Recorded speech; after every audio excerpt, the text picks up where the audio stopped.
All right, now let's make some cocktails. At the top of page 32, I picked out a few cocktails in particular that are the most popular out of this group. The first two we're going to learn is the Long Island iced tea and the Long Beach. Long Island iced tea and the Long Beach are going to usually come in pint glasses or tall glasses. Not uncommon to see them in the pint glass, or sometimes you might even catch them in a hurricane glass. For the most part, most establishments use the pint glass for the Long Island iced tea family. Starting off with the Long Island, the Long Beach. Now for these cocktails, an opportunity for me to use two-hand bottle pours. Vodka and gin for my Long Island, 2 count of each.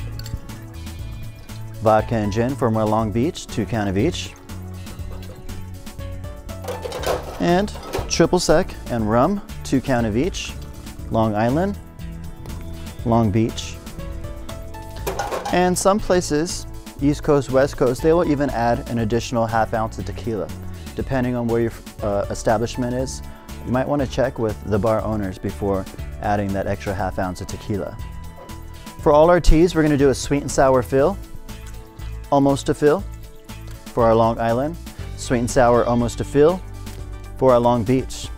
Would you agree so far that these are exactly the same? Absolutely. The only difference is the Long Island gets Coke and the Long Beach gets cranberry. Now I see a lot of bartenders out there that'll simply put a straw in this and hand it off and say $10. We're not promoting lazy bartenders here at Professional Bartending School. These are actually mixed cocktails. The Long Island iced tea should look like an iced tea, hence its name, Long Island iced tea. Make sure to mix this one.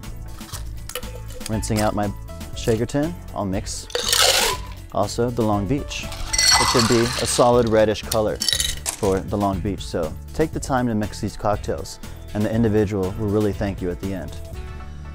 Also makes it a lot easier for them to drink it, so you can just put the straw in there, sip it down, and probably order another one. This is your Long Island iced tea and your Long Beach. The next two that we're going to learn is the Tokyo Tea and the Adios My Friend cocktail. The Tokyo Tea and the AMF is another nickname that we have for the Adios. Starting off with the Adios and the Tokyo Tea, still calls for vodka and gin, so we'll do a ½ ounce of each for both of these cocktails.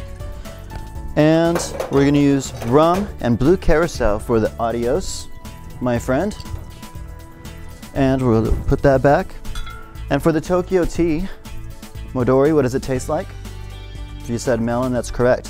Where is it from? Yeah, Japan, hence its name, Tokyo Tea. We'll be using the Midori. Little 2 count there, bottles back. Once again, all our teas are going to get a sweet and sour almost a fill. But these guys are actually going to get Sprite for their second mixer. So we'll do Sprite to fill on the Tokyo Tea. And the Adios, we're going to leave room for a little float. Now I want to mix the Tokyo Tea. And at this time, the Tokyo Tea is done. It's your green cocktail, really strong, a lot of alcohol in there. This one is done. Now with the Adios, we want to mix it before we do a float. And what we're going to float is the high proof rum. Once again, a float is just about a ½ ounce. Now the reason we like to float the high proof rum in this scenario is because when we put the straw in there, it pierces that 151 high proof rum. And when the drinker takes their first sip, oh, they're going to have that face of, oh my gosh, this is a really strong drink. When in actuality, its alcohol content would be something similar to like a martini. It's really not that strong. However, somewhat is.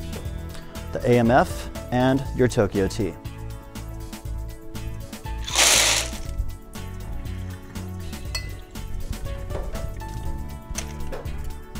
All right, if you turn the page to page 33, the Black Russian, the White Russian, and the Colorado Bulldog. For the Black Russian, we're going to use a rocks glass.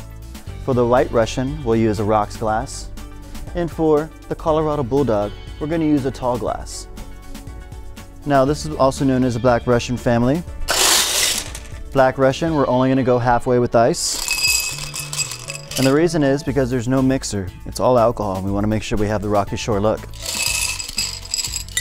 The White Russian will fill with ice. And the Colorado Bulldog will fill with ice as well. These cocktails call for vodka and Kahlua. Kahlua tasting like a coffee flavor from Mexico. We're going to use a 5 count of vodka and a 3 count of Kahlua. At this time, the Black Russian is done. White Russian, same thing, 5 and 3. Colorado Bulldog as well. Now for the White Russian, we're going to fill with milk. And what's happening right now in a real life scenario is that it's actually a layered drink. You have black from the Kahlua and vodka and milk that sits perfectly on top. So you have a nice little layered drink, kind of for presentation, looks really nice. The Colorado Bulldog, we're also going to fill with milk. However, we're going to leave room for some Coke or Cola. Colorado Bulldog is actually a very, very sweet drink. You got the Kahlua, the sweetness from the Kahlua, the sweetness from the milk, the sweetness from the Coke. And usually you want to mix this cocktail. And the thing that really makes a Colorado Bulldog is that it usually gets topped with whipped cream and a cherry. So some more sweetness for you. One of the more fattening cocktails out there. It's not uncommon to see this one made in a rocks glass these days too, because a lot of bars tend to order the non-fat milks now versus the vitamin D. And if you're using the non-fat milk, then you probably want to make your Colorado Bulldogs in a rocks glass, because then there'd be less room for mixer.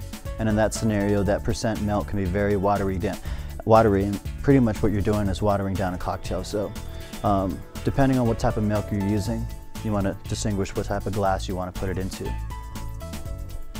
All right, the second column on page 23, we're going to learn the Mai Tai. And in fact, I'm going to show you how to layer a Mai Tai.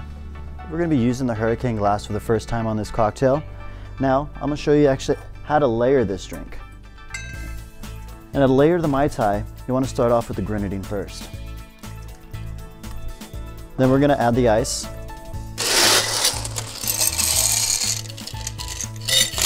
And the reason why I put the grenadine in first before the ice is because if I were to put the ice in first and then pour the grenadine on top of the ice, it's going to stick to the ice. It's going to make more of a blur versus that perfect 3-tier that I'm looking for. Mai Tai calls for rum and triple sec. 1 ounce of rum, ½ ounce of triple sec. And it's going to have the combination of pineapple and orange juice.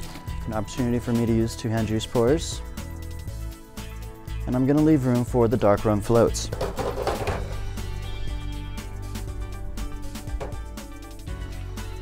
And you can see that it layers perfectly. And the benefit to layering cocktails like this, it has that monkey see, monkey do effect. People come into the bar, and when they come into the bar, they kind of scan the bar to see what everybody else is drinking. And then they'll be like, oh my God, what is that drink over there? And you could be like, well, that's my famous Mai Tai. You might have not sold a Mai Tai in the past 3 months, but you recommended it to somebody, and then now everybody's starting to see how delicious this cocktail looks, and next thing you know, someone might say, oh, I'll take one of those. And you put another one out on the bar, and somebody comes and they're like, oh, I'll take one of those.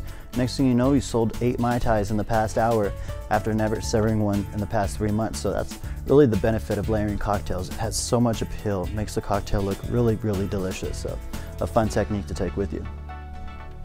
All right, the next drink we're going to learn is the Tequila Sunrise. For this drink, a tall glass is proper to use for this one. Now, Tequila Sunrise has the word tequila in it, so obviously we're going to use tequila. A house pour, 5 counts, 1, 2, 3, 4, and 5. You could think of the Tequila Sunrise as maybe when the sun rises, you wake up and drink orange juice. So, tequila and orange juice. And now this will be the first time that we get to use the sink. Grenadine being the most densest liquid behind the bar. Once you pour some grenadine in there, it's naturally going to find its way to the bottom. And what it gives the illusion of a sun rising, hence the name Tequila Sunrise. And that's how you present that cocktail. Also has one of those appeals, the monkey see, monkey do effect. They just look really good, especially from a distance. People will definitely order these guys all day long. Good morning drink, afternoon, and evening drink. Let's learn the sex on the beach. Sex on the Beach is one that can go into a hurricane glass as well.